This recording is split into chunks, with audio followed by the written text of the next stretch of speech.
So obviously, Barbara Roberts decided that it was more important to get the union what they wanted. And I have a number of things in the back there. This is a little white sheet if you're really into this sort of thing. I want some numbers. This is testimony from a year ago. And just quote, this is so prescient. Again, this is Lauren Weiss. He loves transit. He's a liberal Democrat, chair of the board back in 1994. He writes a letter to the editor, Oregonian, published December 94. This is what was published. The contract just approved by TriMet union employees will protect all its members from additional contributions to their pensions for 10 years. It will also guarantee 3% minimum wage increases in the future, no matter what happens to the economy or to other public budgets. And that's not all. Unused sick leave should add annual year-end bonuses of $500 to $1,000 for those with perfect attendance records. Every single dollar of health, welfare, dental, vision plans will be paid by the public employer. Retirement age will decline to 58 within 10 years. And non-union operators who have helped keep the cost of shuttle lines will be forced to join the union at large increases to expenses. And here's where he makes the prediction. If there is one predictable reason for transit to fail its mission, it is the burden of fixed costs, which this contract guarantees. Lauren Weiss saw the whole thing coming. Barbara Roberts fires him.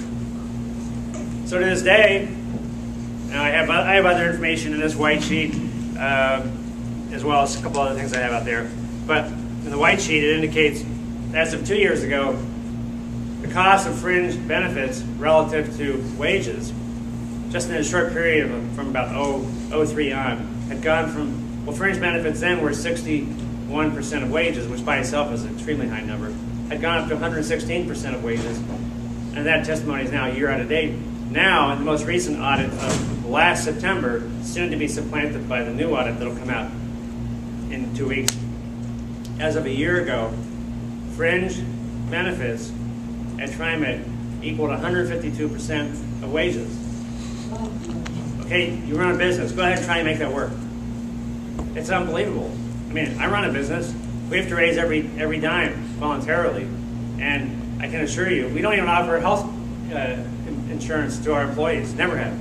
I just buy it on the open market. Aside from our little 3% employer contribution to my retirement plan, fringe benefits are practically nothing. But we manage to attract top talent. You can do that. But at TriMet, 152% and rising. So their unfunded liability, a lot of this, what they did is, what they have done is they agreed to the union contract now. It's all group hug, high five. Yeah, awesome. The biggest burdens shifted to the future.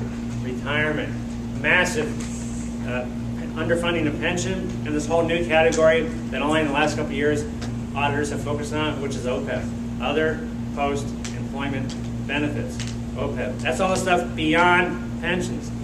And for TriMet, they have unfunded long-term liabilities for OPEB of something like $872 million, which they should have money for that in a trust fund. The amount they have, big zero. So that's the worst ratio of benefits to wages of any district in the entire country, even New York City Transit, which has, I think, something like 4,000 people who make more than $100,000 a year. Even in New York City, a city known for corruption, the cost of benefits relative to wages is 89% as of a year ago. So, it's great to say we're number one. Yeah, we're Portland, we're number one. But when you're completely going down the toilet, that's a really silly thing to do. So, the problem is, that's what you have to understand. We put competition out of business. We created a government, the 7 people who are on the board, they're appointed by the governor. They don't run for election. There's no way for you to express dissatisfaction with them directly. You can't compete against them. If you decide to put a little sign on your Volkswagen van and call yourself a shuttle service and go out to Gateway Transit Center or some other transit center and start picking up customers, no, you'll get arrested. In fact, even C-Tran of Clark County got kicked out of Gateway after the red line opened up. They were kicked out. They can't go in there. So TriMet has a monopoly on service.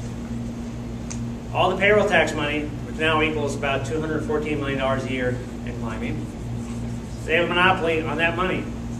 Nobody else gets it. Only they get it. Monopoly on service, monopoly on taxation. The money is completely disconnected from the thing they actually do. So they can sit around and throw darts and, you know, play some ping pong or whatever.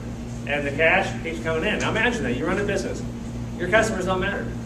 You check your checking account. Wow, another chunk of money went in there yesterday. What? Awesome, tomorrow more money going in. Has nothing to do with what you're providing. Okay, that's a really big disincentive. And then how are your employees organized? Well, they're organized into a union that has over 2,000 members. What is a union? A union is a labor cartel. What's the purpose of any cartel? Well, at least what is the outcome, if not the purpose? To drive up the cost of the cartelized service or commodity above its market value. If that was not the purpose, people wouldn't pay dues to be in the union. You don't join the union so that your price goes down. You join the union so that the price you demand for your service is above the market. Okay, now think about this. A monopoly negotiating with a cartel. Will prices ever go down? No, it's all one big happy family there. We have those stupid taxpayers. They just pay everything. We just demand it. Then when we need more money, we go to the legislature. The dweebs down there, they don't ask any hard questions. They're all asleep. Pass it. Governor signs it. Yes, more money. The two little tax increases approved by the legislature in 03 and 09, which will now lead to a tax increase in the rate every January between now and 2024.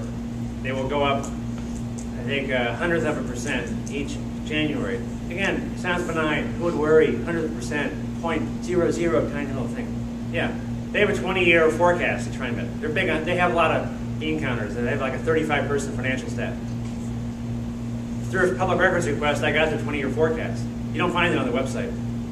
They identify the increment of new revenue just from these payroll taxes, separate from all the cash they get everywhere else. Between now and 2030, that little tax increase each January is going to bring $1.7 billion of new cash in, which they have promised will go to new service. That was what they told the legislature, new service.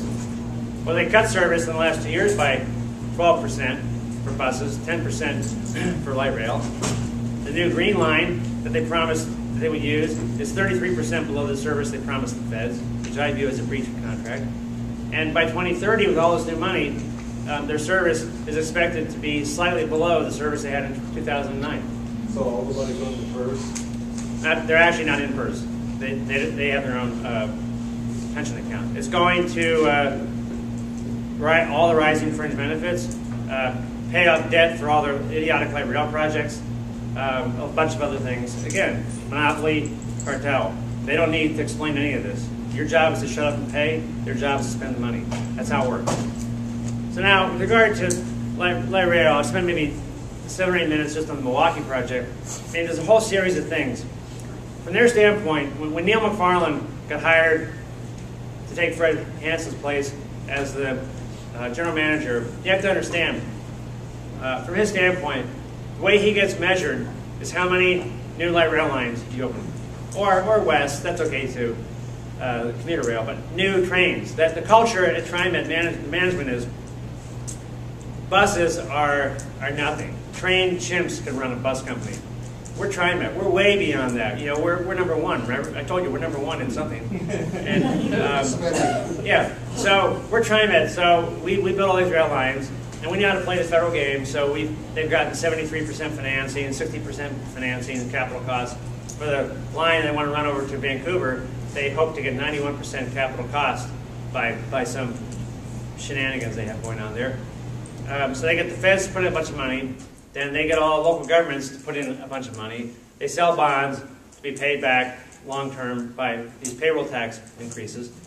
And the politics of that is that they basically have this migrant labor workforce, but it's not poor immigrants out in the fields. Okay, their migrant labor workforce is all these consulting firms, contractors, electrical engineering firms, all the people who just keep following TriMet around, bidding on all these jobs, who feed off this carcass of new light rail projects, laying down track and doing all this other stuff. And TriMet knows it takes years to get all these done, so they always have something in play. Well, okay, we're have the groundbreaking for molecular aerial. Meanwhile, we're planning for the CRC to Vancouver. Oh yeah, now we're talking to the Tiger mayor who's been drinking the Kool-Aid down there. We're going to have this thing going down to Sherwood, light rail down there. And they always have something way out there, you see, because they have to keep feeding the migrant labor force that keeps following them around.